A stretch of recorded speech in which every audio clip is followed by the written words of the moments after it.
Well, hello everybody, and welcome to another episode of Hanging with Huxley. Episode 2, as a matter of fact.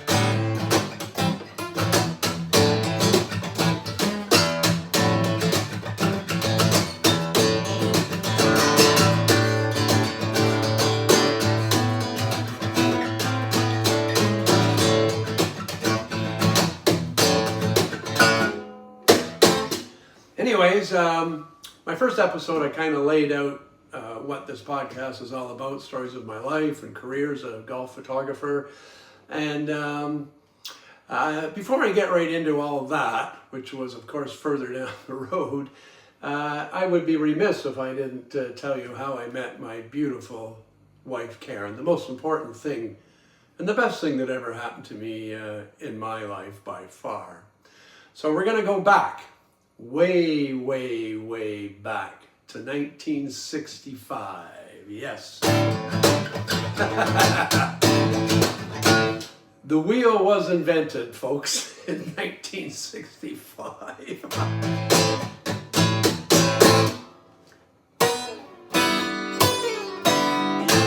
Anyways, so I'm at Silverthorne Collegiate. We're both in grade 9. Silverthorne Collegiate in Etobicoke, Toronto, and I'm in the cafeteria, sitting there after school. And this girl comes up to me and says, "Do you know Karen Unsworth?" Now I'm almost 16, Karen's 15, and I'm about 15 3/4 actually, and I had just gotten my learner's permit, funny enough. Anyways, I said, "Oh yes, I know Karen Unsworth because I'd seen her walking around the halls, right?" And all my buddies go, "Wow, look at that girl! What a cutie!" She had beautiful, long chestnut brown hair down to here, and a beautiful figure. And she was about 5'5". Just a beautiful little package and cute as a button.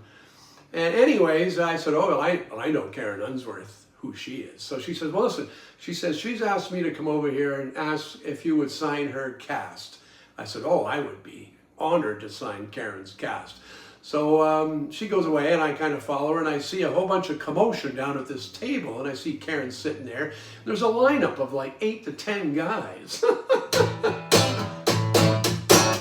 So I get in the back of the line, and you're going moving ahead one at a time, and I'm thinking, "Oh man, this babe's pretty popular. I better make a move." Anyways, it came up to my turn. I wrote a little something. I don't know, probably roses are red, violets are blue, blah blah blah blah. I love you, or whatever stupid thing it was at that age. And I'm trying to think on my feet. So I said, "Listen," I said, "would you like to go to the dance with me on Friday night?" And she looked up and she said, "Yeah, I would like to do that. That would be very nice." So that was great. So I went away. I said, "Okay, I'll see you on Friday night. I'll pick you up, and where do you live?" And blah blah blah. She only lived like 3 blocks from me, right around the corner, basically. And so I raced home.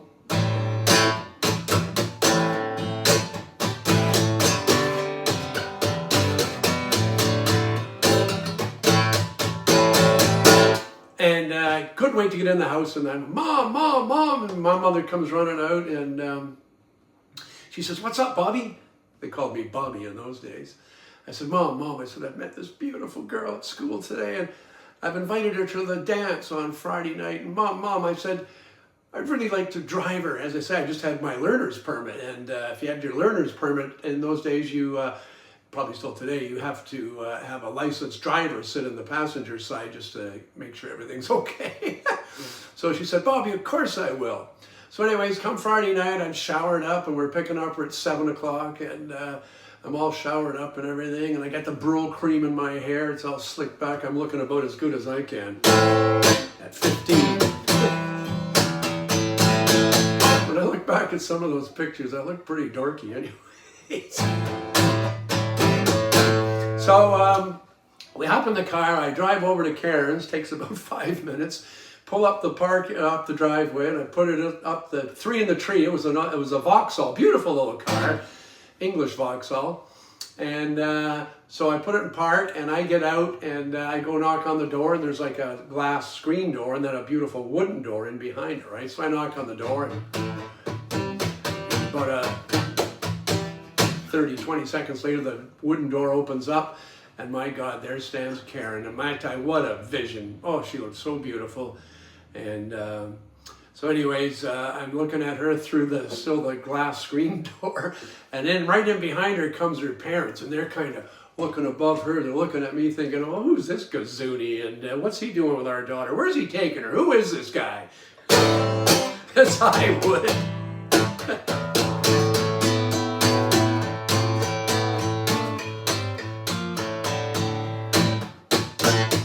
So anyways, the door opens up, and I, hi Karen, how are you? And she goes, this is my mom and dad. And I go, oh, nice to meet you, Mr. and Mrs. Unsworth. I said, come and meet my mother. And my mother had just kind of gotten out of the car, and she was standing there. And you got to picture my mom. Her nickname was the Queen. She's an English war bride that my dad met in the war, and just the sweetest lady, so sweet. One of those people that when you meet them, the kindness pours out of them. Kind of like Karen, really. Not many people exude that kindness. My mom did, and so did Karen. So anyways, I introduced the Unsworths to my mom and whatnot. Everything was fine. So then I opened the back door, of course, for Karen, our first date. And she gets in the back seat, and I get around the front and back the car down the driveway, nervous as hell. Look both ways to make sure nobody's going to pile into me on my first sojourn.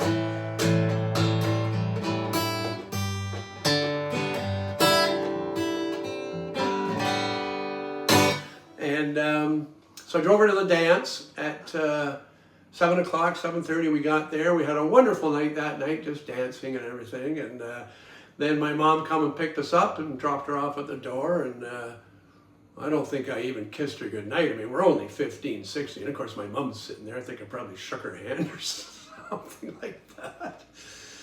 Anyways, gosh, and so began a love affair. We just locked in. I gotta say, we just fell in love right that first night, as far as I'm concerned. And yeah, we almost made 60 years. She passed away just over a year ago. And I'm going to tell you many stories about Karen and our relationship. And we went out for 8 years, from the age of 15, 16 to we got married at 24. And she was a flight attendant. Got on with Ward Air, Canadian Airlines, and then Air Canada. Did that for nearly 40 years. But so all through our 20s, I mean, God, I was going on layovers with her to Hawaii and Rome and Paris and London, and I thought I died and gone to heaven. And the passes, it cost me $5 return to go to Honolulu. I mean, and it was a charter Ward Air, so they only flew once a week. And when Karen would fly the plane down, of course, she was over her duty day, right? So they couldn't turn right around and bring back the other 465 people that had been there all week. So I got to stay with her, and Ward Air paid for the hotel for the whole week because the plane was coming back a week later. And so I'd stay for free in her hotel for the whole week, and they gave her a bit of money for food every day, and subsistence pay, I think it was called. So I would do that 3, 4, 5 times a winter, because I was a traveling salesman in the jewelry business. And so I could come and go whenever I wanted, really, as long as my territory was covered. So that was amazing. Then at 32, and I'll tell you a lot of stories. I got stories about all the flying and the different things we did. Some really juicy stories. And then at 32, we had our beautiful daughter, Kelly, who was the second best thing that's ever happened to me, I got to tell you. Kelly's 43 now, and gosh, we have a beautiful granddaughter, Evelyn. And an amazing son-in-law, Chris.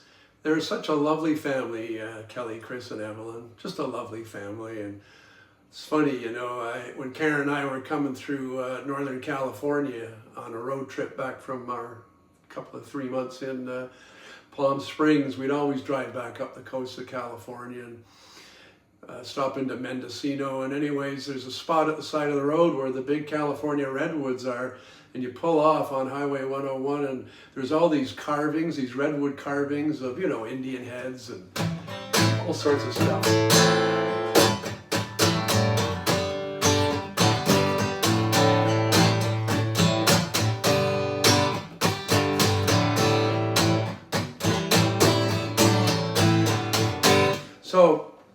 remember rummaging through, a great place to just kind of look around at, very cool. But there was this one frame, beautiful redwood burl frame, and in it said, "I never thought that I would find love again, and then I became a grandparent." Well, I have a picture, and I'll try and dig it up to show you right now, of Karen and I holding this sign. And boy, truer words were never said, because when little Evelyn came along, boy, you just fall in love with the grandkids, don't you? Anyway, so she's a blessing. And anyways, you're up to the present time now. And as I say, Karen and I did a lot of great traveling. She came with me on a lot of my golf gigs. Where I was shooting a lot of pro stuff all over the United States at beautiful resorts, Pebble Beach, West Palm Beach, California, all over Florida. And Karen would come with me on a lot of the trips. So got a lot of nice stories and videos and pictures to back all that up. So anyways, I just thought I'd kind of let you in on how Karen and I met and our life together. And as I say, unfortunately, she passed a little over a year ago, but I might even just bring her on right now for a little story. I have some great videos of Karen and I, and we used to sit right here, and I'd play the ukulele. And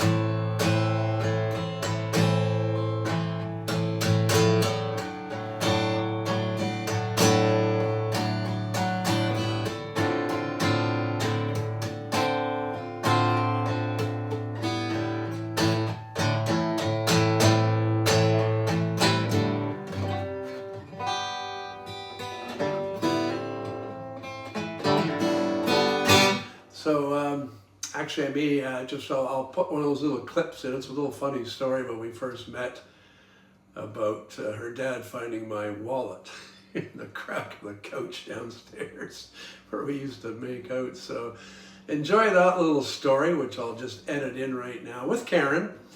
And that was only done a couple of years ago, probably about a year before she passed. And so you can enjoy that and kind of meet Karen. Of course, we're both looking a lot older, but that is life, isn't it? Anyways, that's it for today. And I'll look forward to seeing you in a couple of weeks. I'm going to try and post every Wednesday. And thank you very much for tuning in.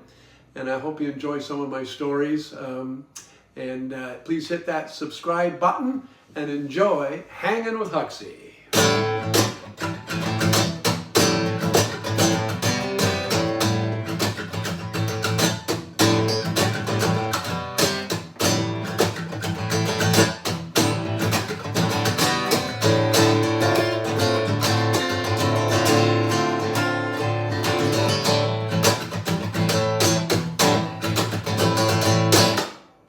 Goodbye. Oh, sorry. We're back. Yes.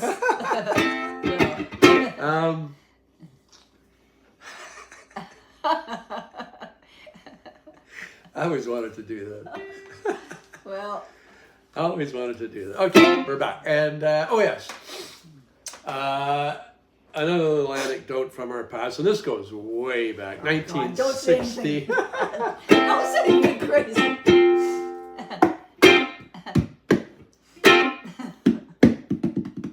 Anyway, back to about 1966. When we first met, I was 16, Karen was 15 and a half. And we quite lusted for each other too. And it was very... I would come over to her parents' place, and I came a lot to your parents' place. You came to my place too, but her parents had a nice rec room with nice big couches and the TV and a nice fireplace and everything. And we'd go down there and sit with them, watch a program. Then they'd go up to bed, and we would stay there. We'd kind of wait till we hear them in bed and whatnot. Now we'd start making out. You know, you're 16 and 15 and a half and 16 and a half, 17, that kind of thing. And, well, your hormones are just right.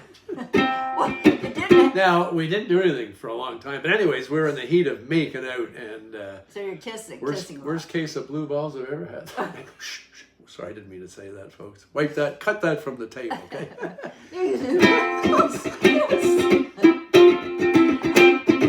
didn't do it.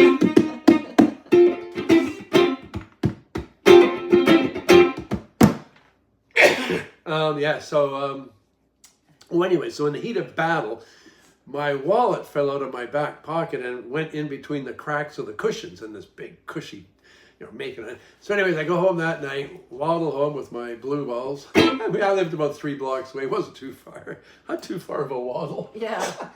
Cursing you the whole way. Anyways, well, so about 2 days later, her dad finds the wallet in the crack of the cushions in the couch, right? Of course, takes it up to Rita, her beautiful mother. Yeah. Look what I found down here. Look what these kids are doing.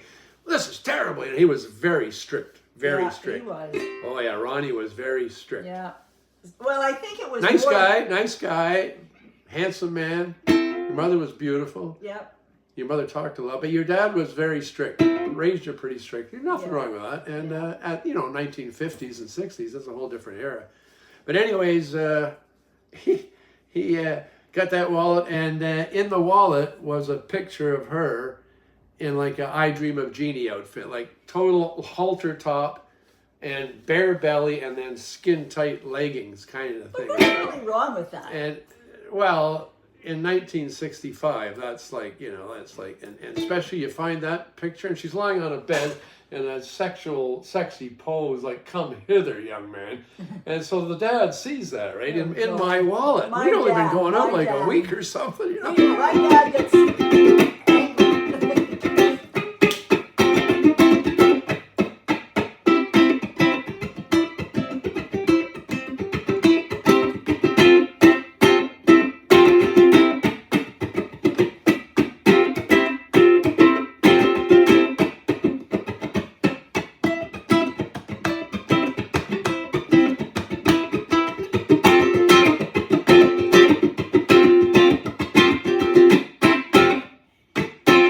Anyway, so Yes. I got my uke plugged into my Spark amp over there, and it Bluetooths with the iPhone here, which is fantastic. And yeah, so you can do some cool stuff. Anyway, so where was that? So he found the wallet. Oh, so that picture was in there, and it was a leather fold up. You open it up, and the bills were like horizontal in it. You folded it back. And at that age, all the boys, we had purchased condoms, and every guy put one in his wallet, in the little sleeve inside. But so after it's been in, and no intent to use them, like we just weren't into doing that. Well, not my generation. The next one came along. But anyways, so imagine you're keeping that in your wallet for weeks and weeks and weeks. Well, then all of a sudden the rubber tube of the prophylactic starts to take shape in the leather because the leather's soft, right? And you see this big round circle. Anyway, so he not only does he find the picture, but he finds my condom. Holy macaroni. Yeah. He said to Rita, well, that boy, he can't come around here ever again. We're going to ban Karen from seeing him.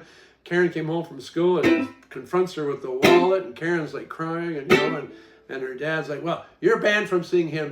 I don't want you ever to see him again. Give him back his wallet, and I don't want to see him around here ever again. Yeah. So Karen broke the news to me. Oh man, that was horrible. Yeah. Horrible. And then, I don't know, a little time went by, and it's so long ago that Yeah, I it can't is, really yeah. remember, but I just kind of wormed my way back in somehow. Yeah, I don't know how you did it, because if my dad did it, whoa, that would be hard. But I think fathers, they think with the condom and everything, that they, especially when you're young, I guess fathers don't like that.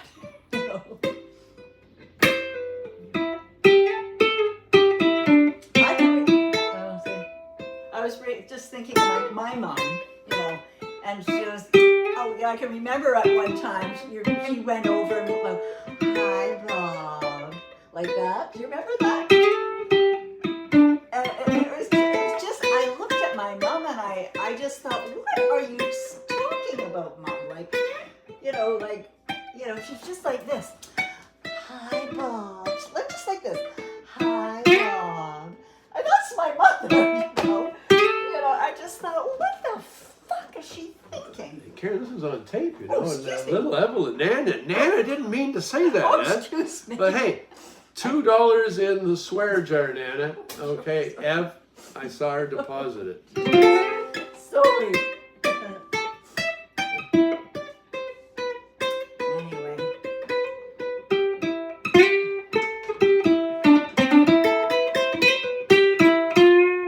So you see, that was, well, it's like 54 years ago. And you were a bit dirty back then, and you're still a bit dirty throwing out the F shots at 71. What did I say? Papa won't do that, Ev. Don't worry. I love you, honey.